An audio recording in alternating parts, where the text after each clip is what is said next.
Bom dia a todos. Estamos iniciando mais uma apresentação de divulgação de resultados da construtora Tenda. Eu sou Leonardo Dias, coordenador de Relações com Investidores.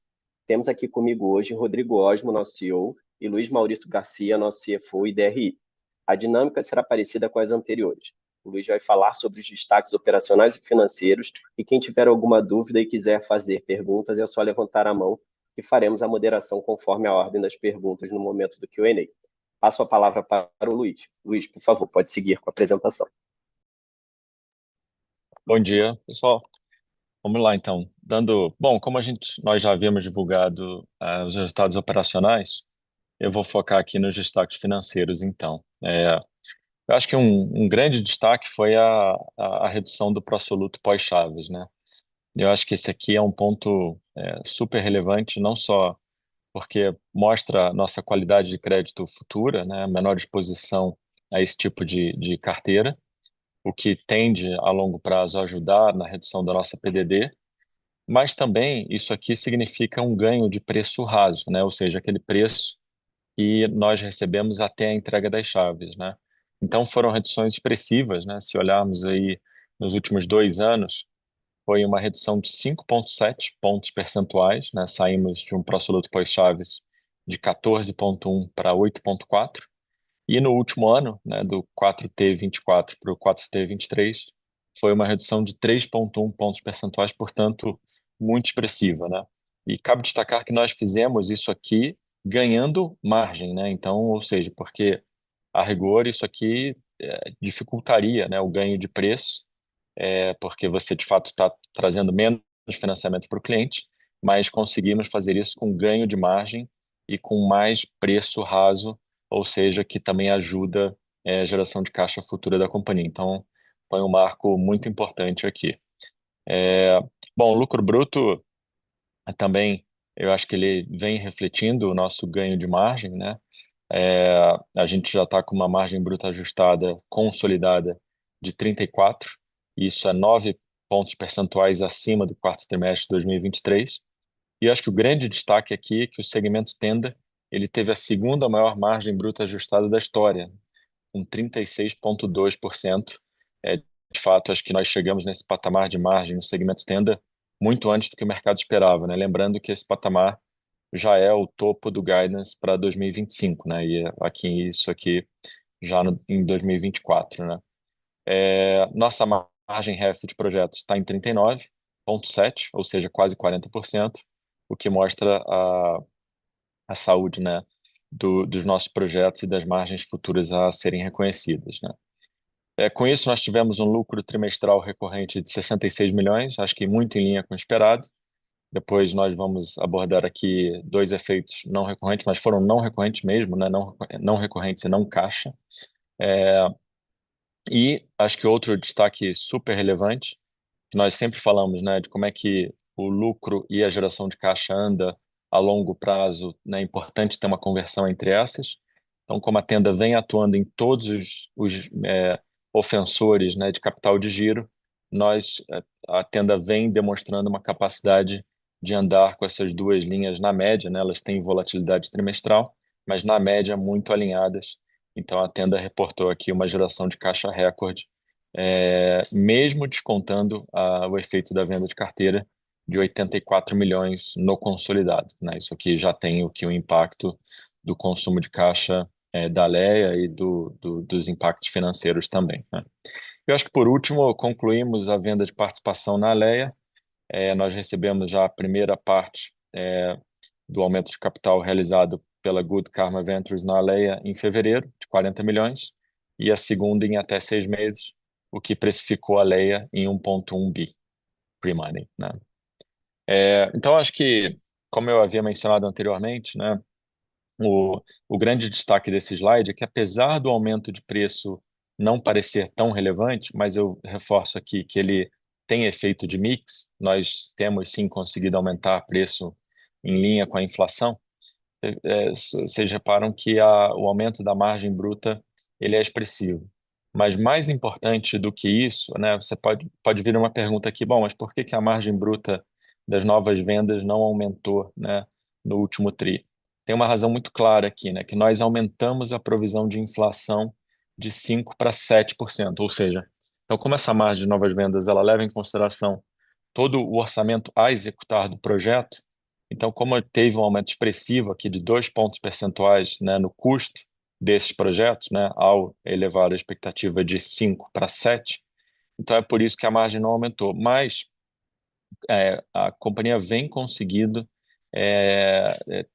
andar com a inflação abaixo do INCC e também nós temos conseguido não utilizar a provisão de eventuais. Por isso que, apesar da margem bruta de novas vendas estar em 35, vocês veem que a margem reportada do quarto tri foi de 36, justamente por essas duas razões, né? Primeiro, a companhia tem sido bem sucedida em ter um INCC, um custo interno, né, abaixo do INCC, e em segundo, também não tem utilizado a provisão de eventuais. Mas, de novo, dado o aumento da inflação, o INCC hoje está rodando na casa de 7, a companhia optou por ser conservadora e aumentou a provisão nos orçamentos. Então, nossa expectativa é que a gente continue sendo bem sucedido aqui na execução e não precise usar toda essa provisão para frente, mas aprendemos aqui na pandemia que é melhor ter essa provisão e não usar do que não ter, né? Então, a nossa opção aqui foi pelo conservadorismo. Então, mas indo para o próximo slide, eu acho que como eu trouxe antes, né, acho que aqui sim é um grande destaque, né? Então, aqui dá para ver bem, né, que a nossa redução do pró-soluto pós-chaves, né, o TCD, ela foi bem expressiva e isso se traduz num ganho da margem bruta rasa, né? A margem bruta rasa, ou seja, tudo que aquilo que a companhia recebe até a entrega das chaves, né, descontando o que fica do pró-soluto pós-chaves. Então, vocês veem que o aumento, né, desde o primeiro trimestre de 23, na margem bruta total foi de 4,2 pontos percentuais, mas na rasa foi de 8,5. Ou seja, isso aqui traduz em geração de caixa, traduz numa qualidade de venda melhor e também, como eu disse anteriormente, numa redução futura da PDD, né? Então, eu acho que tem notícias aqui muito interessantes. E lembrando, né, que nós fizemos essa redução de pró-soluto pós-chaves não simplesmente reduzindo a concessão de crédito ao cliente, mas tendo uma qualidade de crédito muito melhor. Adotamos aqui várias ferramentas de medição de crédito do cliente, então acho que isso realmente traz uma qualidade de crédito futura muito melhor, não só pela redução, mas pela qualidade do crédito concedido ao cliente também, né? Seguindo aqui para o próximo, então acho que a consequência disso tudo que nós falamos tem sido um ganho de margem relevante. A Tenda saiu de uma margem abaixo de 30 até pouco tempo atrás e já para 36. Isso mostra a qualidade da execução da companhia. E a Alea tem seguido a jornada de ganhos de margens contínuas ao longo do tempo.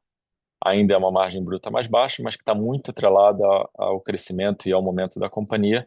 Então, mas acho que a mensagem aqui é que a margem bruta da Alea também tem seguido a trajetória esperada e ela contribui para essa evolução também da margem bruta consolidada, né, que já superou 34%. Acho que esse slide, ele é um slide interessante para nós falarmos aqui desses não recorrentes do TRI, né? Então, esse resultado, né, de 21 milhões, primeiro tem um impacto Alea, né? O guidance da Alea é que a Alea, de fato, chegue numa estabilidade esse ano, uma estabilidade de resultados, né? Tá implícito no nosso guidance, que prevê um lucro da Alea no ano como um todo entre 0 e 20 milhões, mas lembrando, essa tende a ser gradativa ao longo do ano, né? Então, a Alea chegando ao lucro já lá para o final do ano. E nós tivemos aqui o Pode Entrar, que trouxe um prejuízo de 12 milhões e meio, quando deveria ter trazido um lucro, né, um resultado positivo de 17 milhões e meio. Então, tem 30 milhões aqui de gap de ajustes não recorrentes, né, o que levaria o nosso lucro recorrente para um patamar quando você volta com o swap ali, né, acima de 60 milhões, que seria, acho que, muito em linha com o patamar esperado, né? Acho que a previsão do mercado mercado estava rodando aí entre 50 e 60 milhões. Então, esses dois não recorrentes, eles de fato são não recorrentes e não caixa, né? Então, o primeiro deles é todo os encargos financeiros incorridos no projeto do Guarapiranga, né? Eles são reconhecidos de uma vez. A norma do CPC, desse pronunciamento contábil, ele diz que o encargo financeiro ele deve ser reconhecido na cabeça, né, com a venda, e não com o POC. Né, porque normalmente a receita, né, é uma função da venda com o percentual, o percentage of completion, né, o percentual de andamento de obra. Mas na receita mas no encargo financeiro não, ele é reconhecido imediatamente. Num projeto típico, tendo isso aqui não gera um impacto, primeiro porque cada projeto tem uma dinâmica e um tamanho de financeiro, né? E segundo porque a tenda vende ao longo do tempo. Mas no caso do Pode Entrar, do Guarapiranga, isso trouxe um impacto relevante por duas razões. Primeiro porque era um terreno muito antigo e consequentemente com um financeiro capitalizado muito alto, 17,4 milhões. E segundo porque o Pode Entrar ele nasce 100% vendido, ou seja, então reconhece tudo isso de uma vez. Mas então, como eu coloquei, né, um efeito totalmente não recorrente. Esses encargos financeiros já foram pagos lá no passado, né, então ele é também um efeito não caixa, o caixa já foi incorrido. É, então acho que é um efeito aqui, como né, nós destacamos bastante, né, não recorrente e não caixa, o caixa já foi pago no passado. O segundo, da mesma forma, né, o segundo, nós incrementamos a provisão de eventuais desses projetos do Pode Entrar, e aqui mostra aqui o que seria o impacto também na margem, né? Principalmente aqui no CITAC, que é um projeto 100% nosso. E, e isso aqui, né, isso aqui mais alguns investimentos de inovação também trazem esse efeito em quase 13 milhões, né? Então, eu acho que com isso o resultado aqui teria sido 17 milhões e meio positivo e não negativos, né? Com isso, a margem do Pode Entrar estaria rodando em 16,2%. Por que não mais 20%, né, que acho que é um pouco parecido com a expectativa do mercado? Justamente pelo financeiro, aqueles 20% que nós divulgamos era margem bruta ajustada, né? E 16% aqui. Mas pensando em resultado caixa, o 20% está valendo, porque, como eu disse, esses 17 milhões de impacto financeiro já foram pagos, tá? Eu acho que o que importa para o acionista é o lucro caixa, importa mais do que o lucro contábil. Então, é isso que eu acho que é importante destacar. Bom, passando para a geração de caixa operacional, eu acho que aqui também outro grande destaque, né? Tanto a geração de caixa operacional e total. Então, acho que nós, desde o último trimestre, trouxemos essa tabela no formato que acho que o mercado normalmente ajusta, né? Nós víamos sempre o mercado ajustando a venda de carteira. Nós já falávamos isso, né? Num primeiro momento, a venda de carteira ela é positiva, mas com o passar do tempo, ela passa a ser neutra, né? Você meramente faz uma antecipação de capital de giro, mas que num segundo momento isso deixa de ter um efeito relevante tri a tri e passa a ser uma operação recorrente de antecipação de recebíveis, né? Então, olhando sem o efeito da cessão, né, da venda de carteira, nós tivemos uma geração operacional de caixa recorde, né, também na tenda de 161 milhões, descontando o efeito, né, da mudança de regra da Caixa, que foi de 30 milhões nesse TRI. Ainda um consumo em Alea, também nós já havíamos antecipado isso, né? A Alea ainda tem uma tendência de consumo esse ano para estabilizar a Caixa ano que vem. A expectativa é que estabilize lucro esse ano em 25, mas Caixa em 26.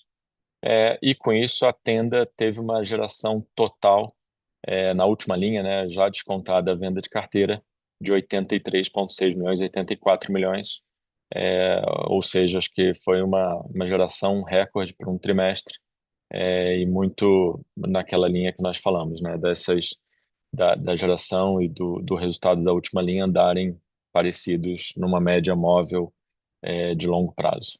Eu acho que várias notícias aqui interessantes, né? Primeiro, geração operacional muito forte na Tenda, e segundo, uma geração total também expressiva no trimestre. Acho que com isso, a consequência disso é que nós chegamos num indicador de dívida líquida corporativa sobre patrimônio abaixo né, na casa de 10%, menos 10, né, então, ou seja, né, negativo, Então a companhia caminha, né, para em breve poder novamente voltar a falar sobre dividendos acima do mínimo obrigatório e voltar a ser uma empresa de distribuição de dividendos, que acho que é o nosso objetivo até o fim desse ano, né? Então a gente tem sido bem sucedido também em novas captações de dívida num custo muito mais competitivo. Nossa captação de dívida saiu de um ano e meio atrás de CDI mais 4,5, 5, para algo como abaixo de 2 já nesse momento. Sobre a Alea, eu acho que a Alea segue, né, numa jornada importante de crescimento e estabilização e principalmente montagem das manchas construtivas, né? Essa montagem das manchas construtivas, ela traz um desafio num primeiro momento de montagem de equipes. A Alea saiu de 8 obras no final do ano passado para 17, mas agora num curto espaço de tempo a gente já vai estar em 21 obras. Então, em menos de um ano e meio a gente sai de 8 para 21 obras em andamento. Então, é um crescimento muito expressivo. Várias métricas da Alea subiram mais de 100% no ano, como vendas, lançamento subiu mais de 50%, o Land Bank também subiu mais de 50%. Então, ou seja, numa companhia que está crescendo num ritmo de 50% a 100% ao ano, é normal esse período de estabilização, mas uma vez montadas, né, e essas equipes, esses times, tanto do lado comercial quanto do lado de execução de obra, eu acho que a Alea vai estar apta a capturar um momento muito interessante e um mercado competitivo com praticamente 100 competidores relevantes, né? Nossos competidores, na grande maioria dos casos, são empresas regionais e pequenas, né? Sem um produto no porte da Alea. Então, eu acho que ainda sobre a Alea, como colocamos no início, acho que o grande destaque foi a conclusão da operação de venda de participação, com a subscrição, né, pela Good Karma de 7% do capital social da Alea, que precificou a Alea em 1,1 bilhão, dos quais, desse total de 80 milhões investidos pela Good Karma, nós já recebemos 40 milhões em fevereiro e o restante deve ser recebido em até 6 meses. Indo para o guidance, bom, então eu acho que aqui nós tivemos um sucesso muito grande nas métricas do guidance, né? Atingimos, superamos todas elas, né, no segmento tenda, a margem bruta aqui praticamente no limite inferior, e nós havíamos reajustado esses guidance aqui do segmento tenda quando da divulgação do terceiro trimestre. Então, mesmo tendo reajustado, ainda assim nós ficamos muito bem posicionados aqui.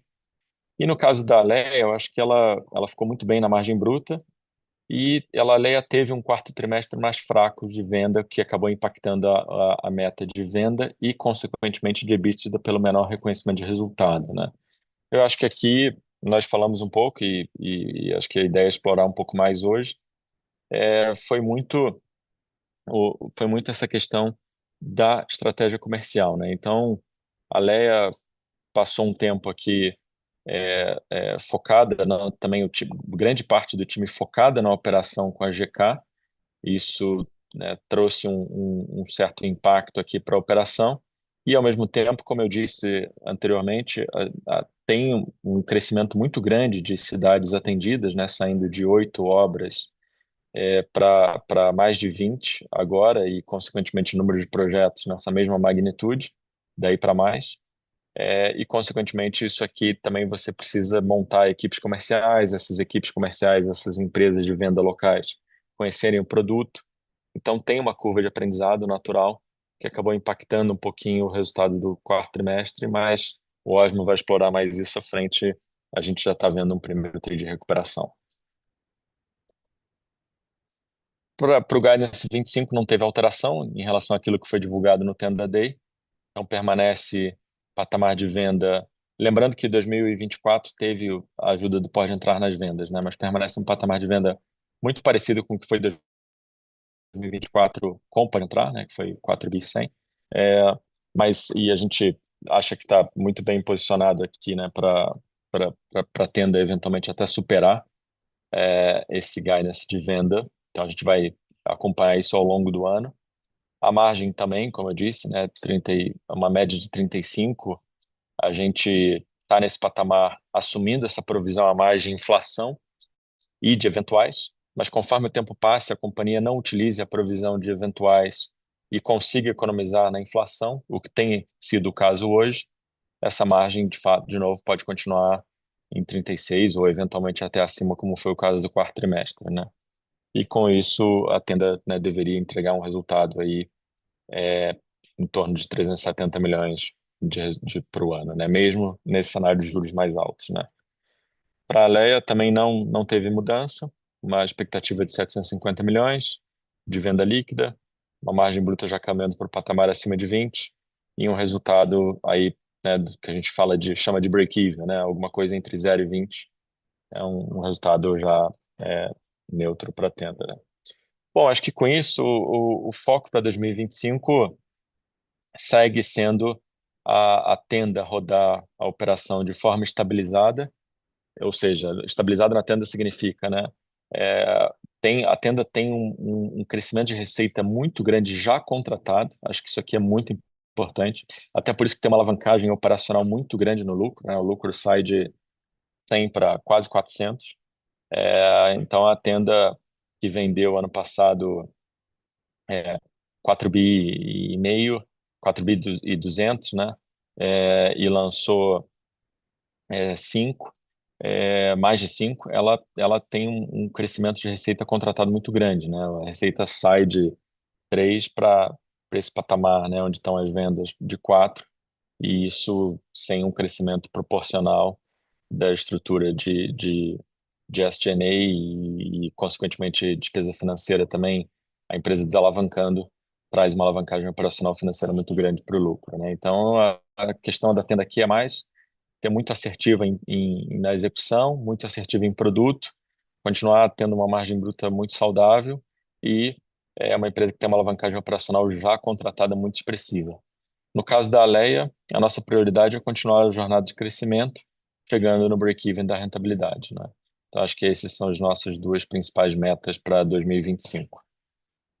Eu acho que é isso. Assim, o último slide é mais nós já há algum tempo, né, nós estamos trazendo esse slide aqui, ele traz a evolução aqui do segmento Tenda, né? Então, quando você olha a terceira linha, que é margem bruta ajustada, nós saímos de 19% no primeiro tri de 2022, essa margem chegou a bater 6% ali no auge daquele período, né, de reconhecimento dos custos, né, oriundos lá do período da pandemia, e agora já estamos em 36, e de novo 36, e mais importante do que isso, com um conservadorismo muito grande nos nossos orçamentos, né? 7 de inflação, mais 3 de eventuais. Então, conforme a companhia não utilize isso aqui, ou ela seja mais eficiente na execução do que o esperado, essa nossa margem pode continuar trazendo boas notícias para frente, né? E eu acho que é isso. Podemos ir para a sessão de perguntas e respostas, então. Eu agradeço aqui a todos.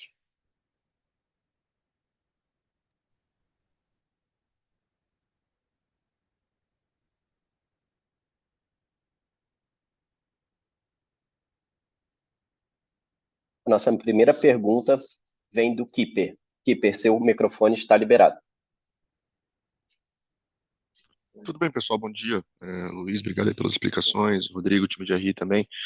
Eu tenho duas aqui, eu vou fazer a primeira, depois eu faço a segunda para, enfim, separar bem as perguntas. A primeira é com relação à margem bruta, né, da Tenda. Acho que a evolução bem interessante, né, quando você coloca ali a margem ajustada, já inclusive indo em direção ao topo do guidance, superando ali também a margem REF. Minha pergunta com relação ao guidance é nesse sentido, né? A gente já está ali fechando o 24 com uma margem muito próxima, né? Ali até superior ao topo do guidance. O que isso significa ali na prática, né? Tem espaço para superar esse guidance, né? A companhia está sendo conservadora ou no guidance ou na verdade a margem tem superado as expectativas que vocês tinham lá atrás. Eu queria entender um pouco mais como é que a gente poderia pensar, né, esse fechamento de margem do ano com relação ao guidance de 25, né? Ou se ao longo do ano tem alguma algum nível de ajuste ali no final do ano, enfim, entrega no guidance. Queria entender como é que é a direção que a gente poderia pensar em relação a isso. E do ponto de vista de custos, né? A companhia, acho que muito sabidamente está sendo conservadora aí, né? Colocando 2 pontos ali de ajuste nas premissas de inflação, o que eu acho bem positivo. Eu queria entender como é que vocês estão vendo os custos internos da companhia versus INCC. Pelos comentários iniciais, eu entendi que os custos da companhia eles estão mais ou menos ali em linha com o INCC. Eu queria confirmar esse entendimento. E dado, né, essa diferença entre a margem que foi reportada, ajustada, sendo maior que a margem REF, né, se a companhia está revertendo ali alguns custos que foram provisionados e não realizados, que também seria, né, positivo do ponto de vista de conservadorismo aqui da companhia. Então, pegar esse ponto aqui, nessa discussão de margem para frente, tanto com relação ao guidance, quanto com relação aos custos que vocês têm visto na ponta. E aí depois eu faço a segunda. Tá bom, Keeper. Eu começo aqui, depois o Osmo complementa. Não, você tem razão, né? Eu acho que até destaquei esse ponto, né? Que você pegou ele novamente, né? Eu acho que sobre, sobre o custo, né? Que tá ligado a essa questão se tem espaço para superar ou não, né? O nosso custo tem subido levemente abaixo do INCC ainda, ele permanece. Terça-feira mesmo eu estava visitando obras aqui com o time de operações de São Paulo e, de novo, né, toda obra, nessas, a gente tem visitas, né, mais e menos estruturadas, né? Tem aquela visita do dia a dia e tem algumas visitas que vai um time maior, então, justamente para ter aquela troca entre as obras, né? Então tem muito ganho de eficiência ainda que está sendo capturado pela companhia. Isso é muito legal, né? Você vê uma obra com uma iniciativa, com uma adoção de uma nova técnica e etc. E isso é replicado no resto do Brasil inteiro, né? Que acho que é um grande mérito do Renan, do nosso time de operações como um todo, né? Que trazer essa questão de melhores práticas, né? Então acho que a gente assim, segue muito animado com o custo, mas a pandemia nos ensinou que a empresa tem que ser conservadora, né? Eu acho que a Tenda teve uma jornada muito boa de custos de 2014 a 2019, e essa jornada de custos muito eficiente fez com que, não só por isso, né, mas por N razões, a companhia deixasse de ter uma provisão conservadora. Eu acho que o nosso grande aprendizado da pandemia foi que, independente do cenário, temos que ser conservadores, né? Então, hoje a nossa abordagem é exatamente essa, né? A gente não está preocupado com o lucro trimestral, né? Se tiver que ter um impacto que seja contábil, nós vamos ter, mas a gente está preocupado com o nosso resultado futuro a médio e longo prazo, né? Que eu acho que é como a gestão deve se comportar, né? Então, eu acho que, respondendo a sua pergunta, sim, a gente está rodando com um custo abaixo do NCC, e tem um outro ponto, né? Também tem o eventuais. Também não estamos utilizando a provisão de eventuais, né? No começo do ano passado, eu até trouxe isso em algumas reuniões, né? Teve lá o evento do Sul, então tiveram alguns eventos, né? Das enchentes, né? Então tiveram alguns eventos que de fato utilizaram boa parte da provisão de eventuais, mas hoje, felizmente, não tem sido o caso. Então, por isso que você vê a margem bruta novas vendas, né, que tem todo esse impacto de provisão embutida em 35, mas a margem bruta reportada em 36. Então, sobre sua pergunta se a companhia pode ou não superar o guidance, acho que ela depende muito desses fatores, né? Em se mantendo esse cenário onde o nosso custo continue subindo abaixo do INCC e a companhia continue não precisando utilizar a provisão de eventuais, eu acho que sim, essa possibilidade existe, tá? Boa, super claro, Luiz. E a segunda que eu tenho aqui, eu queria explorar um pouco mais os resultados da Alea, de uma forma mais geral aqui, né? Acho que a própria companhia colocou ali que os resultados foram aquém do esperado, né? Utilizando esses termos. Acho que o guidance ali, 2 deles não foram entregues. Vocês explicam, né? Acho que os 2 pontos principais são as mudanças nas regras de crédito e lançamentos em mais cidades, né? De 8 para 21 obras. Eu queria pegar um pouco mais de detalhe nesses dois pontos, né, da mudança da política de crédito e também da entrada em mais cidades e dos eventuais é, percalços ali no meio do caminho que a companhia teve que lidar com essa entrada, né? Com relação ao crédito, né?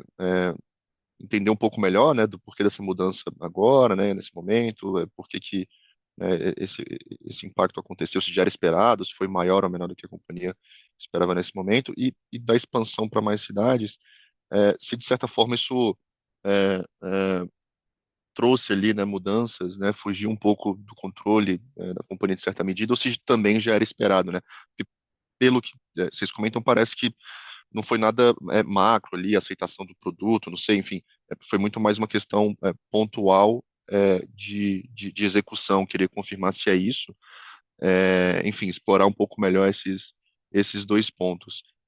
E até em relação, um ponto positivo aqui, que foi a margem bruta, né, que está batendo recorde ali, acima de 11%, tentar entender se como essa margem bruta aqui conversa com as vendas eventualmente piores, né? Se tem relação, se não, ou seja, entender esses drivers de margem aqui, é, é- é mais preço, é mais escala, utilização da fábrica melhor, enfim, tentar entender como que se relaciona a venda um pouco abaixo do que vocês esperavam com essa margem melhor.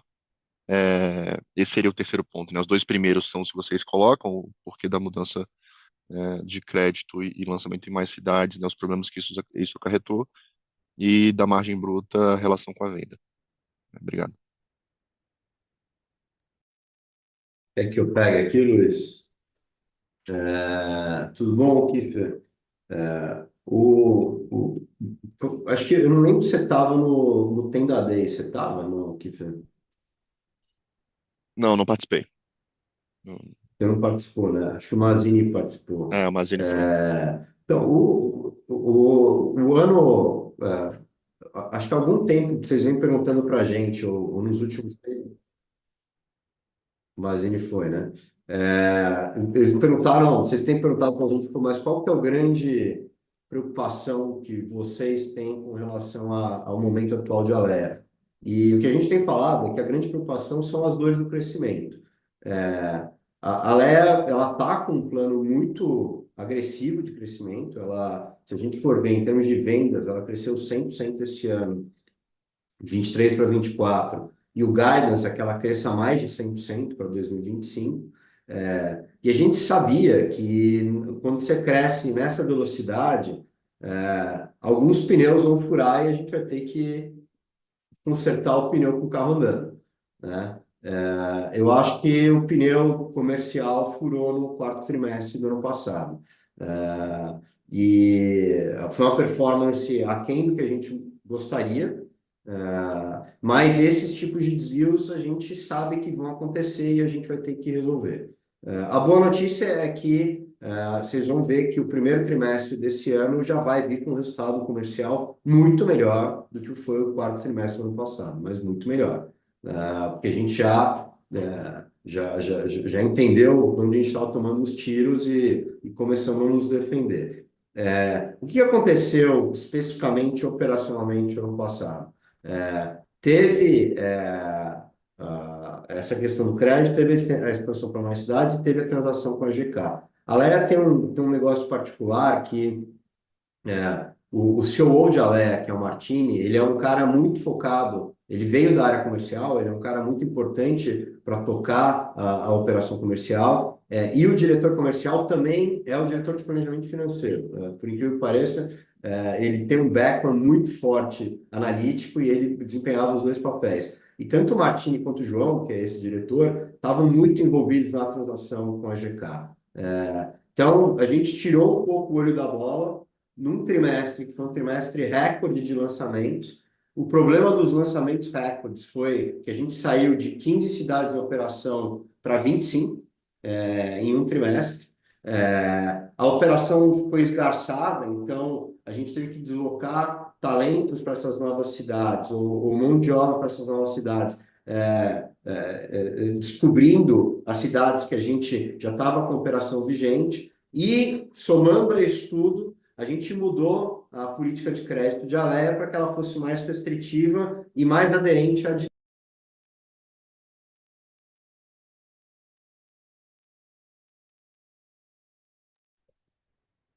Eu acho que o Osmo teve um problema de conexão, mas o ponto aqui é o seguinte, né? Então, acho que como ele estava trazendo, Kipper, esse crescimento, né, desse número de cidades, ele fez com que, acho que o Osmo está voltando aí, esse crescimento do número de cidades fez com que a equipe comercial tivesse não só, né, esse desafio de lidar com esse crescimento, mas também parte do time que tinha experiência, ele saiu, né, das cidades que eles já estavam acostumados para irem fazer o ramp-up dessas novas, né? Então isso naturalmente desestabiliza um pouco a operação comercial. Acho que era isso que o Osmo estava explicando, eu vou passar para ele novamente. Vocês estão me ouvindo agora? Sim, Sim, Washington. Estão a me gente ouvindo ouve. agora? Não.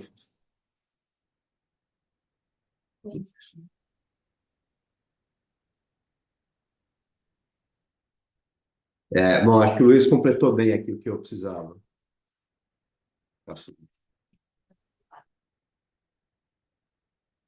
Tá bom, obrigado, pessoal. Obrigado pela pergunta, Kiffer.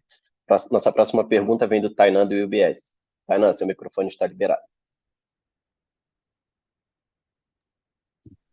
Bom dia, pessoal. Obrigado pelo espaço. Queria explorar um pouco a questão de geração de caixa de vocês. Vocês bem divulgaram, né, uma geração forte, mesmo impulsionada aí por swap e pode entrar dentro do segmento tenda.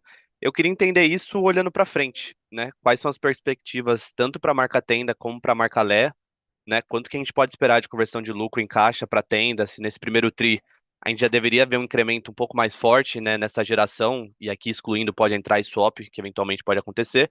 E olhando para a Lé, quanto que a gente pode esperar de queima para o ano e se ainda segue o discurso do break-even para 2026? Obrigado, pessoal. Obrigado, Tainan.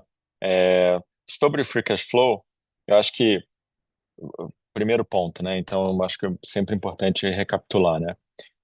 Esse segmento, estou simplificando aqui, né? Mas via de regra, ele teria três grandes ofensores, assumindo que você está numa margem bruta saudável, que eu acho que já tá sendo o nosso caso, né? Então, ele tem três grandes ofensores de capital de giro, né? Que é pagamento de terreno, o pró-soluto pós-chaves,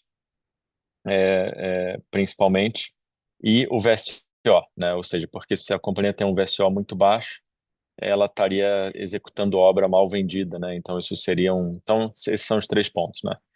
Eu acho que os dois principais, né, que é VSO e pagamento de terrenos, nós endereçamos bastante, né? Pagamento de terrenos, a companhia passou a ser super restritiva pós-pandemia e de novo é uma política que nós não pretendemos flexibilizar novamente. Acho que foi um erro, né? Nós temos flexibilizado isso lá nos áureos, né, anos de 2018, 2019, quando estava indo tudo bem. É, e e a questão de... Então, pagamento de terreno, hoje a companhia é muito restritiva, né, a ter desembolso antes do lançamento. O pró-soluto pós-chaves, nós também reduzimos, né? Então, acho que foi uma redução aí impressionante, né, que nós trouxemos aí nos últimos 2 anos, né? Então, dito isso, a tendência é que essas linhas, né, de resultado final, né, a última linha lá do lucro, ela caminhe com a fluxo de caixa total, tá, né? Você tem dois pontos assim que trazem alguma volatilidade no curto prazo. O primeiro deles é justamente o Pode Entrar, né, porque o Pode Entrar teve um recebimento relevante no quarto trimestre. Nós começamos a obra ali no dia 9 de dezembro, começaram as obras do Pode Entrar. E essa obra é uma obra que nós estamos efetuando, andando num ritmo bem acelerado. Então, é uma obra que tem muito consumo de caixa no início e você tem esse descasamento trimestral, né? No primeiro tri, por exemplo, a gente recebe bem menos do que gasta. Então, algum tipo de volatilidade do Pode Entrar é natural que aconteça, né?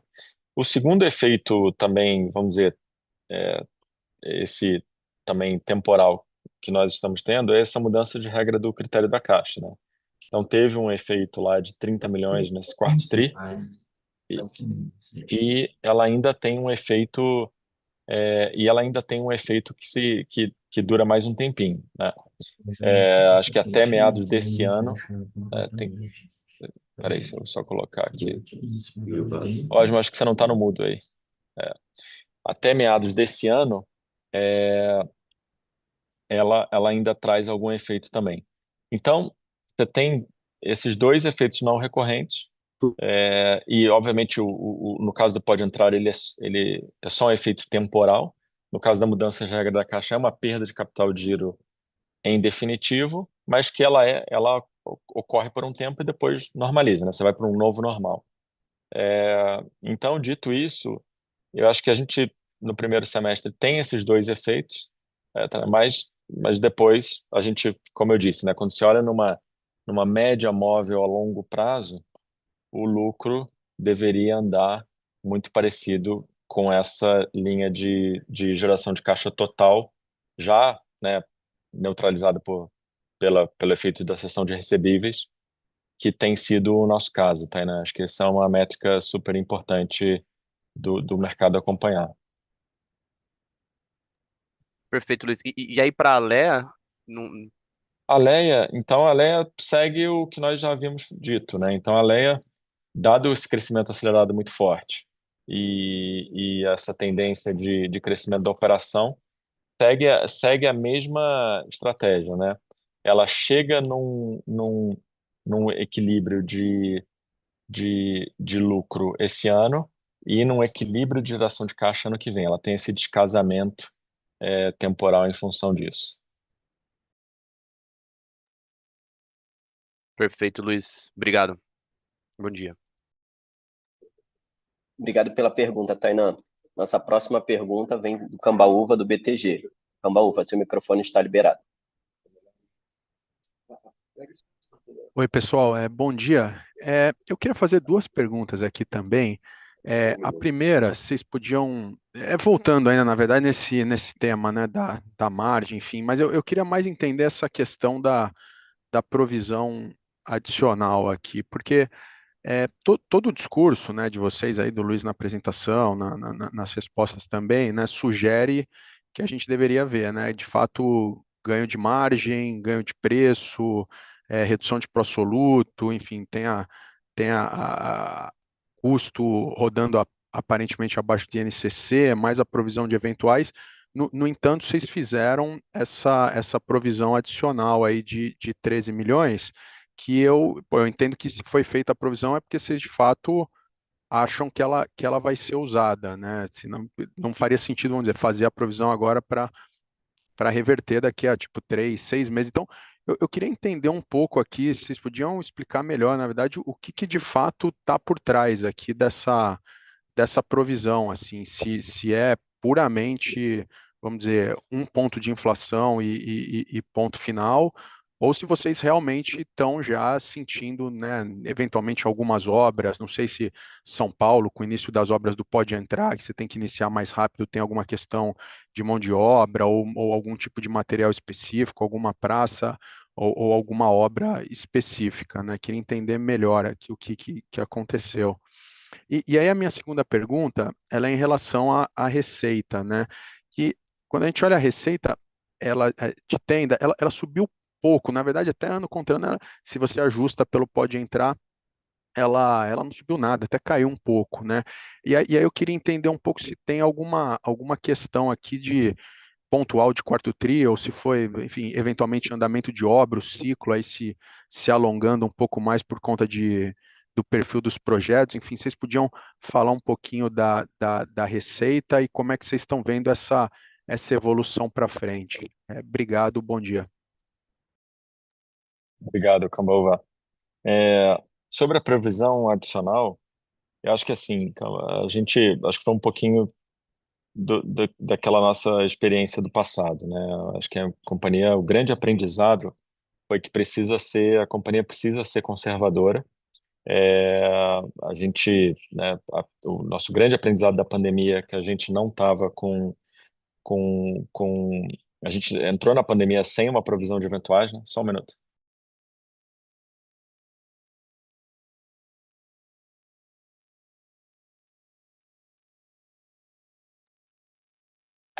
Então a gente tinha uma provisão de eventuais, né, que a gente entrou na pandemia sem provisão, né, de eventuais, justamente como eu disse, a gente veio muito confiante daquele período de 2014 a 2019.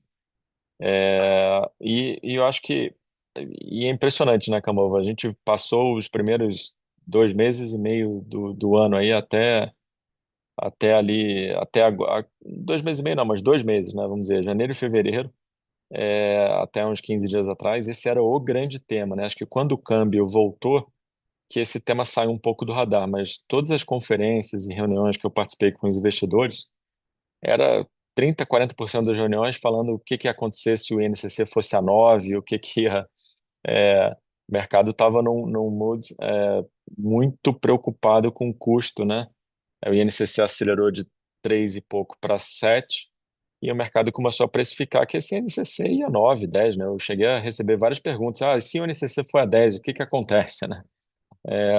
Então, foi por isso, né? Eu acho que a gente precisa reagir ao cenário, né? E como a gente tem espaço, e eu acho que isso aqui traz um alinhamento melhor para a companhia, porque o que é melhor, né? Nós assumirmos que esse é um cenário possível e vender rentabilizando nesse cenário e depois reverter essa provisão de inflação, né? A companhia vai ter mais resultado, mais lucro do que esperado, ou o contrário, né? Então, de fato, ele é um conservadorismo puro. Como a gente não está vendo, como eu disse, terça-feira eu estava em obra em São Paulo, a gente estava falando de economia.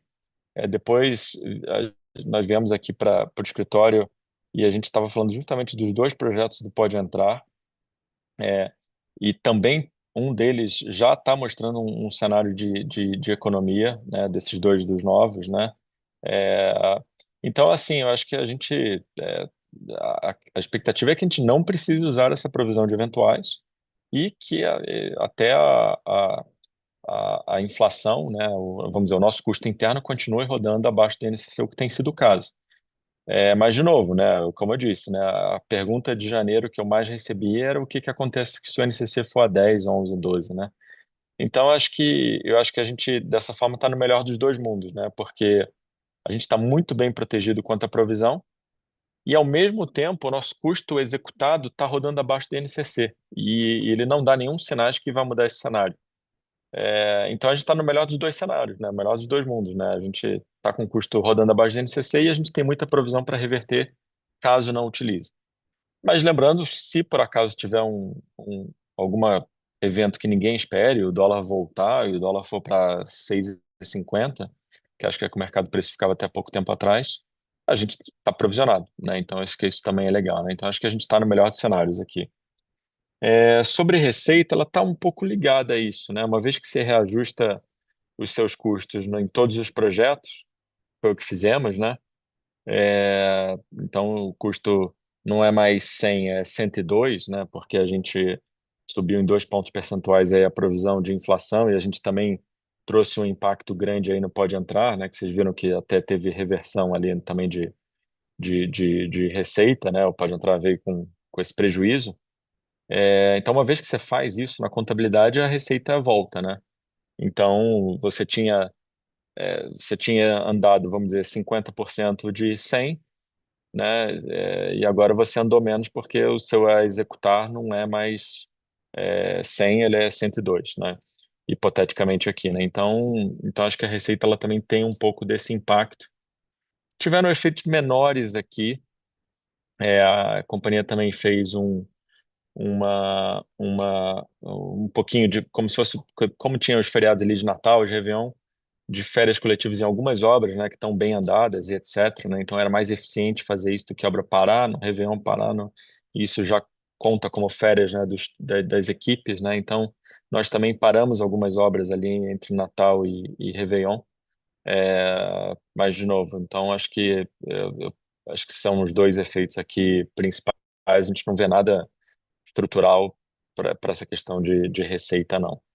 Pelo contrário, né? Acho que, como eu disse, né, a gente tem contratado a Tenda, receitou 3 bi, né, no 2024, e a gente tem contratado agora um crescimento de receita muito expressivo, né?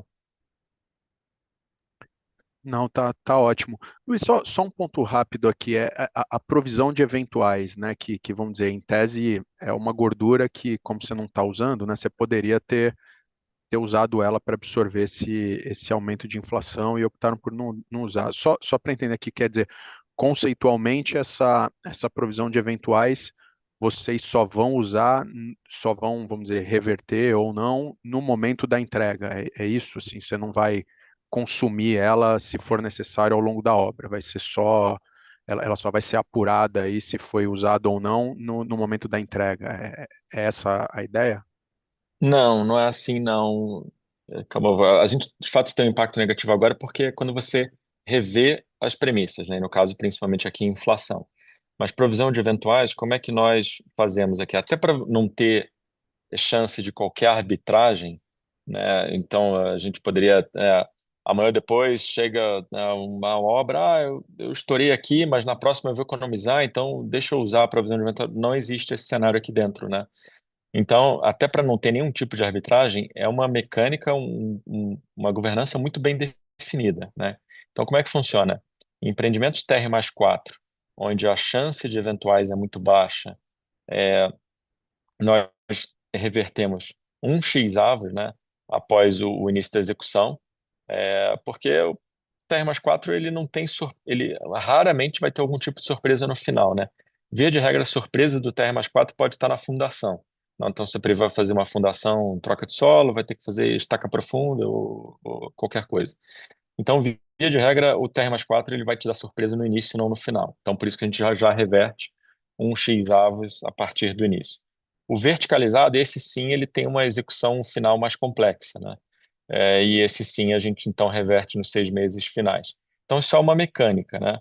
E mesmo quando acontece um evento não esperado, como eu disse, né, no primeiro semestre do ano passado, nós tivemos, né, desvios de custo com a questão dos enchentes do Sul, teve que refazer várias etapas, né? Nós apoiamos, né, alguns clientes, tinha um prédio recém pronto para entregar que foi impactado, nós fomos lá e fizemos uma série de melhorias e de ajustes para os clientes, né? Então, e mesmo assim a gente não faz isso carimbado, né? Você incorre naquele custo e contabilmente você vai revertendo, seguindo a mecânica, a provisão de eventuais. Como eu disse, né, justamente para não ter. Mas ele protegeu, né? Então, de fato, primeiro semestre de 23, de 24, quer dizer, com as enchentes, né? 24 fez um ano, né?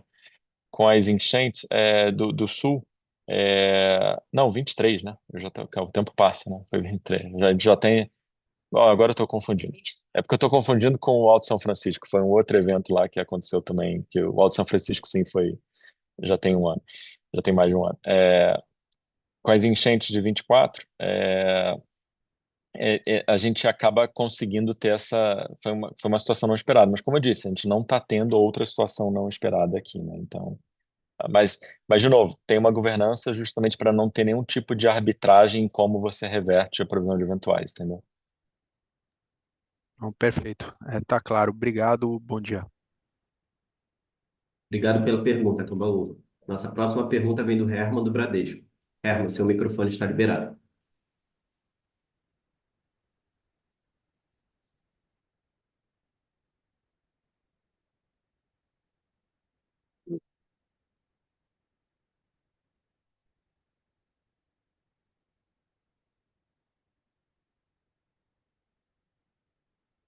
Acho que o Herman saiu. Nossa próxima pergunta vem do Luiz Capistrano, do Itaú.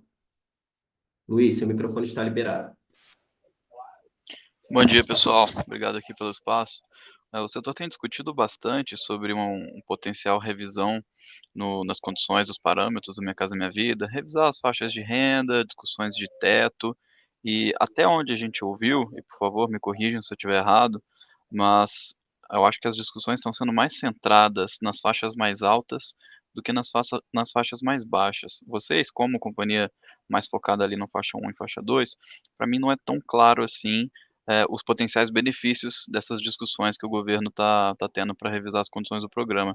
Vocês conseguem dar um pouco de luz para a gente sobre o que vocês, como companhia, estão enxergando aí que é possível de acontecer, o que o setor como um todo tá pleiteando e onde que para vocês especificamente seria mais vantajoso revisar a faixa tal, revisar o teto tal em tais regiões. Se pudessem nos atualizar desse panorama como um todo e dizer da visão mais específica do que impacta a Tenda, eu agradeço. Tudo bom, Luiz? Que é o Rodrigo, consegui uma solução, né? Uma gambiarra aqui no computador do Léo para voltar para o call. É, o meu entendimento não é que a discussão principal está acontecendo nas faixas mais altas, é muito pelo contrário, nas faixas menores. Você tem algumas discussões em andamento em Brasília. Uma delas é rever os parâmetros, rever as faixas de renda. O conceito de faixa um, 2 e 3, que eram até 2, 3 eu não lembro, 4 salários e pouco, eles não mudaram nos últimos 2 anos, então o salário mínimo ele foi ajustado 2 vezes desde que o programa, a nova versão do programa foi criada. Então, uma das opções é se rever esses limites das faixas de renda, e isso ajudaria demais a gente, porque a gente aumentaria a renda percebida pelo faixa um, então aumentaria a quantidade de clientes nossos que se enquadrariam no faixa um, principalmente com taxas de juros menores. Essa é uma discussão. A outra discussão é uma discussão do limite das cidades pequenas. Você tem hoje várias cidades no Brasil em que o limite do valor do imóvel é 190 mil reais, o que é quase que impraticável. E quem sofre muito com isso dentro do nosso grupo é a Alea, que tem várias cidades onde ela não consegue vender vender dentro do teto, então ela também seria beneficiada por esse parâmetro. Uma terceira discussão que está em andamento é corrigir o que a gente entende que é um erro do programa. O erro do programa é o seguinte: se um cliente de renda faixa 2 quiser comprar um imóvel dentro do Minha Casa Minha Vida, cujo valor é acima do permitido para o faixa 2, ele não tem acesso a uma taxa de juros subsidiada do faixa 3. Então, ele está no pior dos mundos. Ele é um cliente faixa 2 que não consegue nem a taxa de juros do faixa 3. Então, o governo também entende que isso é um erro e ele precisa corrigir, e ele corrigiria isso. Então, essas são os três pleitos principais do setor em Brasília. Esse terceiro, para nós, tem um impacto relativamente pequeno. Os outros dois não são nada transformacionais, mas eles nos ajudariam bastante. Então, eles também são do nosso interesse. Perfeito, Osmo, tá bastante claro. E talvez só mais uma pergunta, perspectiva de timing, o que vocês esperam?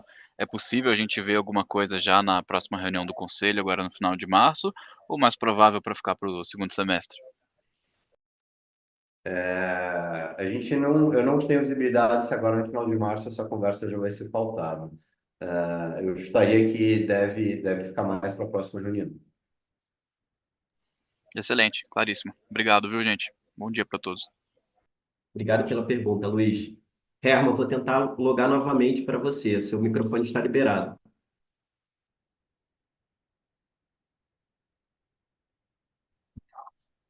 Bom dia, pessoal. Dá para me ouvir aqui? Então, estamos ouvindo sim. Perfeito. Bom dia, Rodrigo. Obrigado pelo espaço. Duas perguntas do nosso lado aqui. A minha primeira pergunta é relacionada a esse tema de provisão também. As grandes tendências parecem se manter positivas e o conservadorismo é sempre bem-vindo, né? Eu queria saber um pouco mais de se vocês podem mostrar a probabilidade dessa provisão mais conservadora voltar para o lucro em quanto tempo, né? Eu queria saber um pouco desse time. Aí a segunda pergunta é sobre o pró-soluto, tá? Como vocês disseram, o pró-soluto pós-Chaves tem diminuído, que é uma boa notícia. Queria entender um pouco das perspectivas em 25, né? Qual deve ser a tendência da concessão de pró-soluto e também o que vocês esperam de venda de carteira, tá? Obrigado. Ô, Herman. Tá bom, vamos lá. É, Sobre a provisão voltar, acho que é muito parecido com a conversa anterior, né? Eu acho que, assim, não tendo nenhuma surpresa, e em se mantendo esse cenário, que a visibilidade hoje é essa, como é que é o cenário hoje, Herman? O nosso custo tem andado levemente abaixo do INCC, e não estamos utilizando mais a provisão de eventuais, né? A última grande, vamos dizer, surpresa negativa que nós tivemos, como eu já mencionei aqui algumas vezes, foi o evento do Sul. Então, em se mantendo esse cenário, ao longo do tempo, né, ainda esse ano, sem dúvida, né, a gente vai começar a ver essa reversão, né? Porque, como eu disse, nós temos uma mecânica aqui de reversão de eventuais, e a de inflação ela acontece conforme a obra também está andando, né? E a companhia está num ritmo de obra super acelerado. Então, de novo, mantendo o cenário atual, sim, a expectativa é que essas reversões continuem ajudando os resultados trimestrais futuros, tá?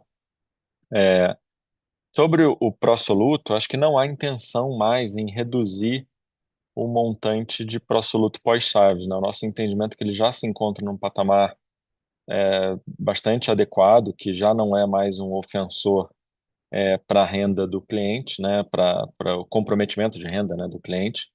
Então, esse patamar entre 8 e 10 sempre tem alguma flutuação em função dos cheques e etc. Mas esse patamar entre 8 e 10 nos parece hoje adequado à renda e à capacidade financeira do cliente, né? Eu acho que abaixo disso, a gente estaria, de certa forma, também prejudicando a margem da companhia, indo para um patamar eventualmente não tão saudável. E acima dos 10, né, que era o patamar que nós estávamos antes, acho que o nosso entendimento também era que estava, né, acima do nível ideal. Você trazia um comprometimento de renda eventualmente acima da capacidade de pagamento do cliente. Então, esse patamar entre 8 e 10, no cenário atual, obviamente isso pode mudar, né, com algum tipo de incentivo, se os programas de cheques aumentarem ou se os parâmetros do programa mudarem acima do esperado, mas no cenário atual nos parece um cenário adequado. De novo, sempre suscetível a alguma mudança, mas também não é o interesse da companhia voltar a aumentar. Só cabe destacar que ele sempre pode flutuar um pouquinho para mais e para menos, mas a gente enxerga ele flutuando hoje dentro desse range de 8 a 10.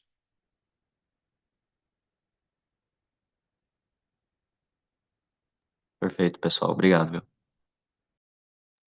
Obrigado pela pergunta, Hermes. Nossa próxima pergunta vem do Rafael do Safra.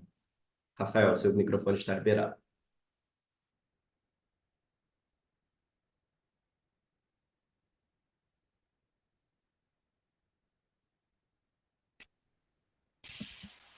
Então, não sei se tá ouvindo o áudio.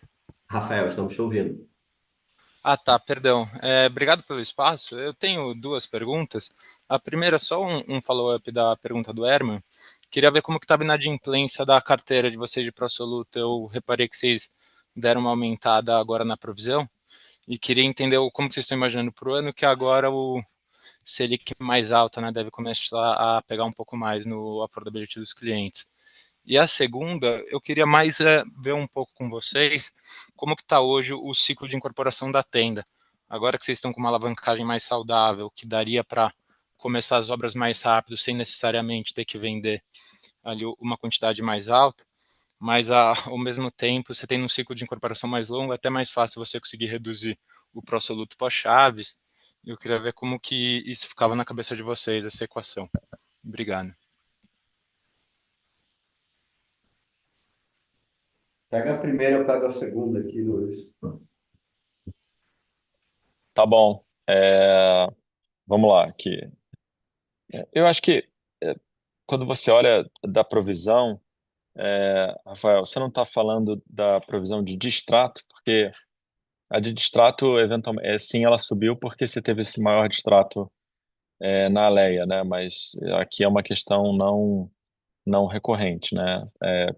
A PDD, a gente não espera um impacto negativo, não, né? Então, a nossa PDD fechou o ano em 2,7% da receita, né? Ou seja, próximo de 3% da receita, né?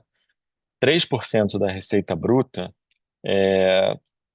quando você emprestava 14%, né, que era o nosso cenário de um ano e meio atrás, de um ano e meio atrás, ou seja, esse 2,8 dá 20%, né, que é o que é a nossa expectativa aqui, né? Então, 20% daqueles 14 dava 2,8, né? Que é mais ou menos o que anda, né? Então, mas você tem dois efeitos positivos para frente, né? Primeiro, primeiro a gente está reduzindo esse 14 hoje está em 8,5, né? Então, os 20% de 8,5 já daria 1,7, né? Segundo, essa redução ela tem um segundo efeito positivo, né? Que é, como eu disse anteriormente, nós fizemos essa redução melhorando a qualidade de crédito, não foi meramente reduzir o crédito concedido, né?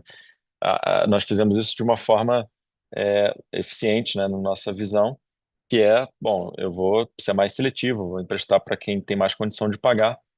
Então, além disso, você tem essa melhora, além da redução em si já traria uma melhora, né, porque você está reduzindo o comprometimento do cliente, mas tem um segundo fator aqui, que é a melhora da qualidade de crédito, ou seja, do rating, do score desse cliente, que também entra na conta. Então, dito isso, vamos dizer, no cenário de hoje, a longo prazo, eu sempre também menciono o seguinte, que a PDD de hoje, ela é o que você emprestou de 2 a 4 anos atrás, né? Porque o pico da PDD do cliente, ele normalmente se dá entre o terceiro e o quarto ano, né?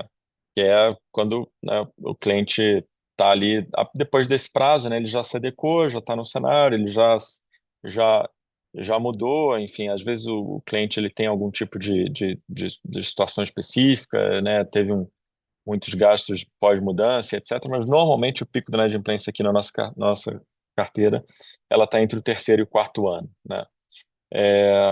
Então, dito isso, hoje esse 2,7 reflete esse período que nós emprestávamos 14, mas olhando para frente, a expectativa é que a PDD até caia, né? Por essa combinação de fatores, né? A redução, a melhora da qualidade de crédito, o fato da gente estar emprestando menos, né? Então, a PDD deveria até cair a longo prazo, tá? De novo, tem esse 3 anos aí, mais ou menos, você deve, então, olhar como prazo médio, tá? Para frente. Sobre a sua segunda pergunta, que foi da incorporação, não sei se... o Osmo vai pegar essa aí, então eu fico Deixa eu aqui. pegar essa. Tudo bom, Rafael? A gente tem, por prática, na média, ter as nossas obras começando entre 6 a 8 meses do lançamento. A gente entende que esse é o período ideal de início de obra e a gente não tem intenção de mexer nisso. Essa definição de qual que é o prazo ideal, ela leva em consideração um monte de fatores. Um deles é a otimização de capital de giro, né? Qual que é o prazo de obra que é o ponto ótimo entre eu ter um empreendimento bem vendido e bem repassado, ou seja, eu preciso colocar pouco caixa para tocar esse projeto, e, por outro lado, eu não inicio ele tarde demais para que eu comece a receber esse caixa muito tarde, ou seja, que o DCF do projeto não seja prejudicado. Mas tem uma série de outras considerações. Por exemplo, a gente precisa de um prazo entre lançamento e início de obra para a gente ter um bom plano de ataque para a obra, o que a gente internamente chama de ter uma obra livre de distúrbios.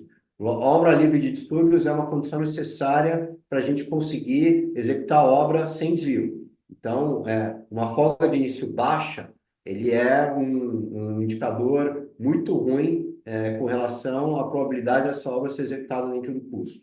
Um indicador, uma obra que inicia-se 6 a 8 meses tem uma probabilidade grande de conseguir cumprir o seu orçamento. Uma outra coisa importante da gente ter uma folga de início é que isso dá liberdade para a gente mudar o que a gente chama de PCP das obras, que é o sequenciamento das obras. Imagina que eu tenho uma obra que eu planejava iniciar em 6 meses, mas ela está mal vendida. Se eu tenho um espaço entre o lançamento e o início da obra, eu tenho tempo para pegar e mudar qual a obra que eu vou executar na sequência. Eventualmente, eu pego essa obra que está mal vendida e jogo a execução dela mais para frente, fazendo com que eu traga uma outra obra bem vendida, antecipe o início da obra num outro empreendimento bem vendido. Isso também é uma forma da gente otimizar o capital de giro da companhia. Então, isso tudo para responder que a gente não tem intenção de mudar o ciclo entre lançamento e início de obra. Então, Não, perfeito, ficou bem claro. Obrigado, pessoal. Bom dia. Obrigado pela pergunta, Rafael. Nossa próxima pergunta veio do Antônio Castruz, do Santander. Antônio, seu microfone está liberado. Opa, tudo bem, pessoal? Obrigado por pegar minha pergunta. Eu queria entender a visão de vocês, como que estão as vendas aí no primeiro trimestre de 25, principalmente para o faixa 1, visto que a contratação de subsídio tem sido um pouco mais fraca nesse início de ano, né? E também se vocês puderem dar uma visão aí de como vocês estão avaliando uma entrada no FAR, com a divisão da Tenda, e quantas unidades vocês poderiam colocar no próximo chamamento. Obrigado. quer que eu pegue aqui, Luiz? Bom, o vendas, a Leva vai vir muito melhor no primeiro trimestre do que foi no último tri do ano passado. Vocês vão notar uma recuperação mês a mês. Janeiro foi muito melhor que dezembro, fevereiro foi muito melhor que janeiro e março vai vir muito melhor do que fevereiro. A gente tá numa crescente boa aqui em Alé. Tenda, a gente vem com uma velocidade de vendas, a gente veio com uma velocidade de vendas baixa, né, no quarto trimestre, porque a gente teve uma concentração de lançamentos muito grande. A gente não deve ter uma quantidade muito grande de lançamentos no primeiro trimestre, mas vai ter uma recuperação significativa na velocidade de vendas. Então, a gente prevê um primeiro tri sem, assim, com uma perspectiva muito positiva com relação a vendas. Com relação à faixa 1, a gente está mantendo a participação do faixa 1 acima de 50% dentro do nosso mix, tanto Tenda quanto Alé. A gente não tem notado mudanças significativas nisso. O governo não tem feito nenhuma restrição para a contratação de faixa 1. O que tem acontecido se restringido a contratação de PJ, né, de financiamento à produção. Isso para todas as faixas, e o faixa 1 agora teve uma restrição um pouquinho maior do que tinha tido até agora. Mas isso não muda nada para a gente, porque isso muda se a gente vai ter PJ, financiamento à produção, ou não, na dimensão que a gente gostaria nos projetos, mas não se a gente vai lançar ou não um projeto. A decisão do lançamento do projeto não está vinculada a qual que é a taxa de juros do financiamento à produção. Com relação ao FAR, eu acho que mais promissor do que Tenda para um eventual chamamento de FAR facilitado pelo governo seria a Alea. A diferença entre Tenda e Alea é que o produto Tenda não é um produto que atende ao normativo do FAR. O produto Alea praticamente atende ao normativo do FAR. Tanto que aquelas 1.500 unidades que a gente está tentando contratar no Rio Grande do Sul, elas seriam contratadas pelo FAR. E a Alea tem um land bank bastante disperso pelo interior de São Paulo, o que é bom, porque o governo não quer grandes concentrações de terrenos. Então, num eventual chamamento FAR, a gente talvez se interesse em participar mais com a Alea do que com o Tenda. Perfeito, obrigado, Osmo. Só um follow-up aqui sobre o PJ. Vocês ainda estão conseguindo pegar a taxa TR? Se a gente está conseguindo pegar, desculpa? TR+. A gente consegue pegar a TR+. A TR+, ela está restrita hoje a... Eu não sei se é só o faixa 1, mas eu acho que é as faixas 1 e 2. Tá, perfeito. Beleza. Obrigado. Obrigado pela pergunta, Antônio. Não havendo mais perguntas, passo a palavra para o Osmo para as considerações finais. Bom, mais do que um trimestre, esse é um fechamento de ano, né? Eu acho que quando eu faço um apanhado do ano, eu vejo, eu fiquei muito, muito feliz, tanto com Tenda quanto com a Alea, com o desempenho de 2024. Se a gente pega, no caso de Tenda, o que a gente já tem contratado em termos de resultado é muito sólido. A Tenda tem ganhado margem trimestre a trimestre, margem de novas vendas. Mais importante do que de novas vendas, a margem bruta rasa de novas vendas. O Luiz mostrou um dado muito impressionante. A gente ganhou 4,5 pontos percentuais de margem bruta rasa entre o quarto trimestre de 23 para o quarto trimestre de 24. A gente tem ganhado margem REF trimestre a trimestre, e a margem DRE tem acompanhado, mesmo com revisões de provisão de inflação, que, como o Luiz posicionou, a gente entende que, muito diferente de 3 anos atrás, hoje a gente está do lado do conservador dessa análise de custo de obra. Eu acho que o upside risk nosso hoje é muito maior do que o downside risk, o que é um cenário muito diferente, estou falando em termos de custo de obra, do custo realizado versus orçado. É muito diferente do que a gente estava há 2, 3 anos atrás. Eu acho que tem algo que é muito relevante, entenda, que há 2 anos ela vem gerando caixa trimestre a trimestre. E isso é um atestado muito forte de que os resultados do DRE são resultados verdadeiros.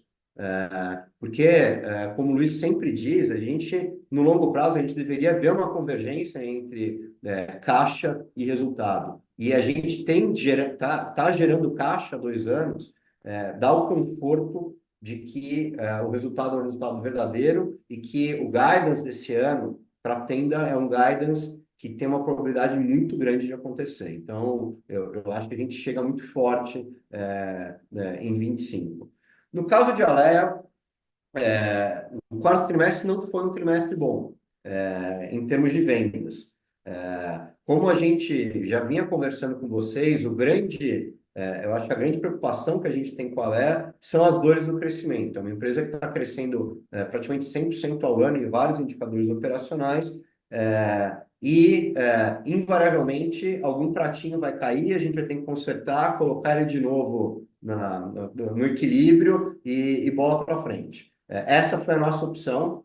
Foi, uma vez que a gente entendeu que ela tem unit economics que são unit economics muito atraentes, que ela tem um diferencial competitivo muito sólido e que ela tem um addressable market que é gigante, que é talvez o maior addressable market de qualquer empresa de incorporação no Brasil hoje, que a gente quer acelerar a empresa. E a gente sabe que ao acelerar a empresa, a gente vai ter que ficar lidando com desvios operacionais que a gente vai ter que consertar on the spot. Essa trajetória de Alea não vai ser uma trajetória linear, e o que não performou de forma linear no quarto tri do ano passado foi vendas.